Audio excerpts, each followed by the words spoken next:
Coming up next, a portion of a town is evacuated after an elevator explosion. What had firefighters worried?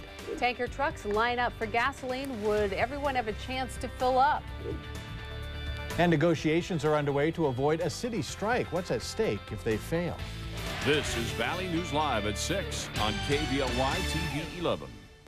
Good evening. Thank you for tuning in. Part of a community was evacuated as a precaution for a time after an explosion and fire at a grain elevator. Luckily, no one was hurt. It happened at West Central Ag Services in Ulen, Minnesota. That's where Valley News Team's Brianna Bories is. Brianna, I understand that the explosion ignited a storage bin filled with grain dust. How flammable is that? Very flammable material. Actually, the flames are contained as of right now, but the building you see behind me has completely burned to the ground. And it's just a portion of the facility which is used to store grain, about half as much as the bins you see behind me. Firefighters say that the blaze was tough to battle, and people around here say that they were surprised at what they saw.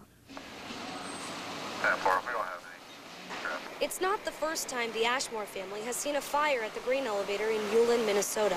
Well, I worked there for 35 years, so it can happen. Cortland Ashmore remembers when the building burned down in the 50s. 57, wasn't it? He and his son Jim came to see what this explosion was all about. It's not a good time, but I don't think this will shut them down at all or bother them. They've got more sites to dump at, so. But it's an inconvenience. And because grain dust is highly flammable, fire crews had to act quick. We knew right away that we were going to need lots of water, so they called departments from all over, and as you can see, they all showed up and they're helping, and it's a great thing. Now, fire investigators are here to determine what exactly caused the explosion, but it's too early to determine how much it's going to cost. Since it's harvest season, I know they mentioned it in your story, but should farmers be worried?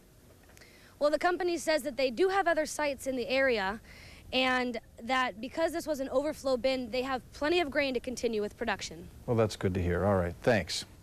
A man accused of kidnapping a woman at gunpoint and shooting it out with police may not be headed for a trial.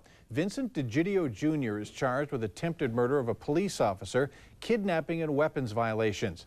Today in federal court, the defense said it wouldn't be ready for a trial on September 15th and may need to file a continuance. Now, the prosecution says that may not be necessary and hinted at the possibility of a settlement before September 15th.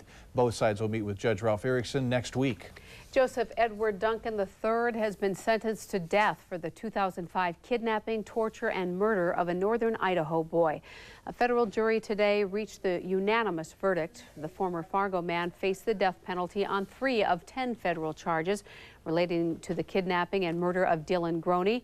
Duncan may now be brought to Riverside County, California to face a murder charge there for the 1997 slaying of 10-year-old Anthony Martinez.